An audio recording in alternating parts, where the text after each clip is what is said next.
And nabuhay lang ako. Sabi ko, baka may mga pagdadaanan pa.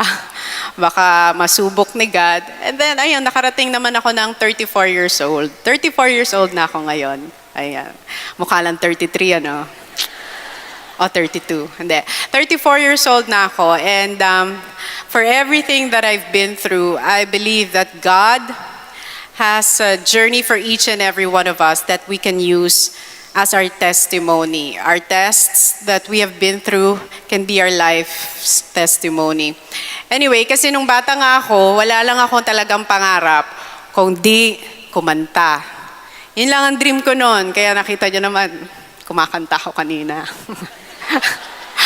Laging ganon. Kaya, basta gusto ko lang talaga kumanta. Yun lang ang dream ko. Gusto ko lang maging singer.